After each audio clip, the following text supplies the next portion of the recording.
አጠቃላይ የሀገር አቀፍ የዘጠኝ ወራት ግምገማችን ላይ በተለይ ቱሪዝምን በተመለከተ ባለፉት 9 ወራት ከዚህ በፊት ባልነበረ መልኩ በመንግስት በተለያዩ ተቋማትም ከፍተኛ ትኩረት ተሰጥቶት ሲሰራበት የነበረው የኮንፈረንስ ቱሪዝምን ጉዳይ ተመልክተናል። በዚህ የቱሪዝም ንዑስ ዘርፍ ውስጥ በጣም ከፍተኛ ለውጥ ያየንበት ነበሩ ያለፉት 9 ወራት።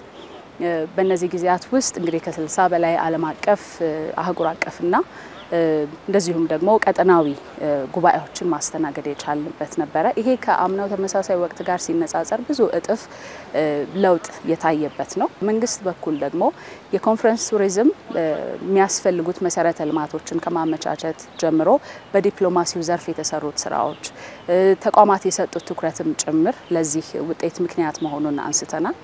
በዚህ ሂደት ውስጥ እንግዲህ ቱሪዝም የሀገርንም ገጽታ አብሮ የሚገነባ ዘርፍም እንደመሆኑ መጠን እዚህ የሚመጡት ለተለያየ ጉዳይ የሚመጡት ተሳታፊዎች በዛው ደግሞ እንደ ሀገር ያሉንን ጸጋዎቻችንን እንዲመለከቱ እንዲጎበኙና የኢትዮጵያን ገጽታም እንዲያስተዋውቁ ማድረግ የተቻለበት እንደሆነ ተመልክተናል። በአጠቃላይ ደግሞ የቱሪዝም ዘርፉን ስንመለከተው ከኮንፈረንስ ቱሪዝሙ ባሻገር ደግሞ የመዳረሻ ልማት ስራዎችንም ባለፉት 9 ወራት በስፋት ሲሰራ እንደነበረ ይታወቃል።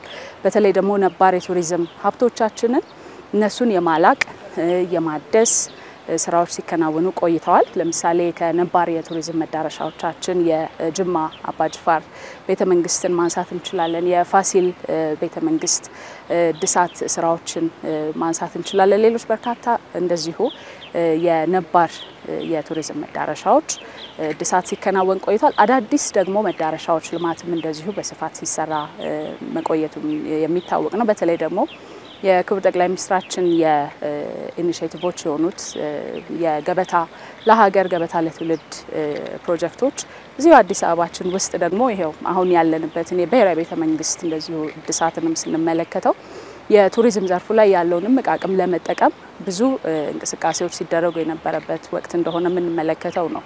ከዛ ባሻገር ደግሞ የኢትዮጵያን ገጽታ በዓለም አቀፍ ደረጃ የማስተዋወቁ ስራዎችም አንዱ የቱሪዝም ዘርፍ የተሰጠው ኃላፊነት ነውና በዓለም አቀፍ ደረጃ የሚከናወኑ የቱሪዝም ዘርፉ ላይ ትልልቅ ስም ያላቸው ዓለም አቀፍ መድረኮች አሉ። እነዛም ላይ የኢትዮጵያን ገጽታ ማስተዋወቅ ኢትዮጵያ ያላትን የቱሪዝም ሀብት ለዓለም የማሳየት ገልጦ የማሳየቱ ስራም እንደዚሁ ሲከናወን ቆይቷል። እንደሚታወቀው በአውሮፓ የትልቅ የባህልና የቱሪስት መዳረሻ በሆነችው ፕራግ ላይ የኢትዮጵያን ምድረ ቀደምትነት ለዓለም የምናስተዋውቅበትን ስምምነት አድርገናል። እሱም በቅርቡ እንደዚሁ ተፈጻሚ ይሆናል።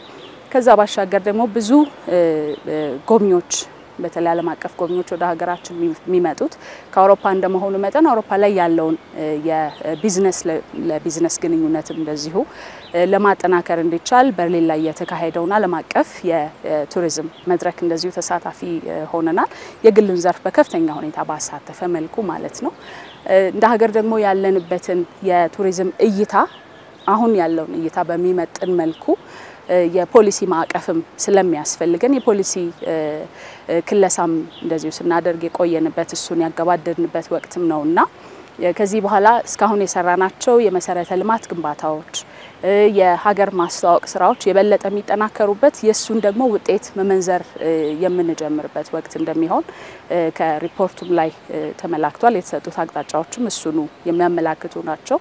እጃችን ላይ ያሉትን ሀብቶቻችን መጠቀም ከመዳረሻነታቸው ባሻገር ሌሎች የአፍሪካ ሀገራት የሌላቸው እጅግ በጣም ጥቂት የሆኑ የዓለም ሀገራት ደግሞ ያላቸው እኛ የኢትዮጵያ አየር መንገድ አለን።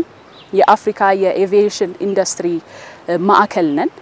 በዚህ ሂደት ውስጥ እንግዲህ ከ10 ሚሊዮን በላይ ተሳፋሪዎች በየአመቱ በቦሌ ኤርፖርት በኩል ያልፋሉ።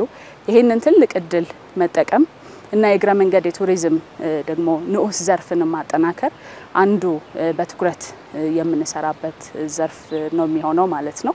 ይሄንን ለማድረግ ደግሞ የብዙ ተቋማት ቅንጅት የብዙ ተቋማት ትብብር ያስፈልጋል እና ወደ ዲጂታል ዓለሙም እንደዚሁ የቱሪዝሙን ኢንዱስትሪ እንዲቀላቀል ማድረግ ያስፈልጋል ማለት ነው። እነዚህን ዋና ስራዎች ይዘን የሚቀጥሉትን ወራት ምናከናውናቸው ይሆናሉ ማለት ነው።